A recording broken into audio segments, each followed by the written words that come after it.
In this lesson, we're going to be looking at ways to collect data. One way is to use a survey. The students in Alicia's class voted for their favorite ice cream flavors. Which flavor got the most votes? Which got the fewest votes? Now let's look right here. We're going to look at a tally table. That's one tool we can use to collect data, especially when we're using a survey. Now you can record data in a tally table by making tally marks as you gather data. Each tally mark stands for, and that's an example of a tally mark right here, stands for 1 vote. This stands for 5 votes. So if I were making tallies, I could say 1, 2, 3, 4, and then my 5th tally I would do across like this, and that stands for 5. That helps me to count quickly. Now let's look down here at our tally table. We have ice cream flavors as the title. We have the flavor listed in the left column, vanilla, chocolate, and strawberry, and we've got tallies listed in the right column. Because I know that this stands for 5, I can see that I have 5, 6, 7 people voted for vanilla. Chocolate, there's 5, 6, 7, 8 people, and strawberry, there's 3. Now that's a great way when we're collecting data or recording it for the first time as we're gathering it. But let's look now at a frequency table. You can show the number of tally marks in a frequency table to make the data easier to read. So to make it easier to read, instead of having to count the tallies, we now took away our tallies and wrote the number in there. That's the difference between a tally table and a frequency table. A tally table has tallies, and a frequency table has a number.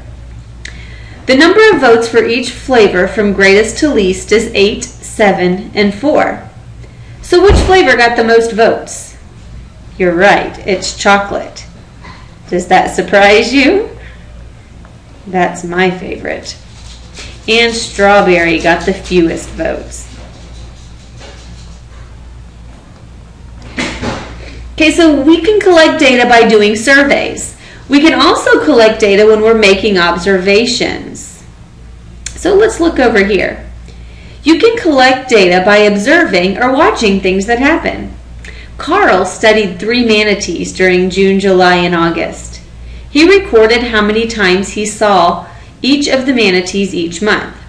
So there's 3 manatees. Their names were Bandit, Midnight, and Owen. He watched those 3 manatees in June, July, and August. Every time he saw Bandit in June, he would make a tally mark. Every time he saw Midnight in June, he would make a tally mark. And every time he saw Owen in June, he would make a tally mark. So you can see how many times he saw Midnight in August, and that would be 4. And how many times Carl saw Owen in July, and that would be 5, 6, 7, 8. So let's look down here at our questions. How many times did Carl see any of the 3 manatees during June? Well, that means I'm going to be looking at my June column right here. He saw Bandit 4 times. He saw Midnight 3 times. And he saw Owen 5 times. If we add those 3 numbers together, that'll tell us how many times Carl saw any of the manatees. And I know that 4 plus 3 is 7, and 7 plus 5 is 12. So my answer here is going to be 12. Which manatee did Carl see most often? Well, I could add up all the tallies and see, but I think it's pretty obvious that he saw Owen the most often. Owen has the most tallies. So I'm just going to write Owen here. Owen must be a pretty friendly manatee. During which month did Carl see the most manatees? So let's look down each column. He saw a lot in June. He also saw a lot in July. Doesn't look like he saw as many in August, but let's add up the total for each month to see how many he saw to make sure we choose the right answer. We know he saw 12 manatees, or saw the manatees 12 times in June. Let's look in July. He saw Bandit twice. He saw Midnight 6 times. And he saw Owen 8 times. I'm going to add 8 and 2 because I know together they make 10, and then it makes it easy to add 10 plus 6, and that gives me 16. Well, so far, July is the highest. So let's look at August. We have 1 plus 4 plus, again, 5, 6, 7, 8. I know that 8 and 4 is 12 and 1 is 13. So it looks like he saw the most manatees in July. So we've looked at collecting data from a survey. We've looked at collecting data from making observations. Another way that you can collect data is by doing an experiment. And this is an experiment that you are going to do as soon as you finish watching this video. You can collect data from an experiment. An experiment is a test you do to find out something.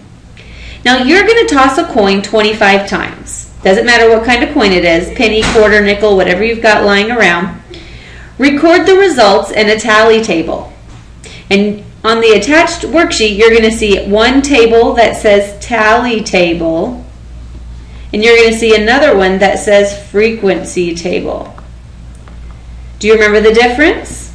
The tally table has tallies, the frequency table has numbers. So you're going to toss the coin 25 times, record the results in the tally table, how many times you land on heads or tails, and then you're going to show the data in the frequency table on the right. So once you're finished, you're going to write numbers. Then you're going to explain what you think the results of the 26th toss might be based on what you saw in your tally table.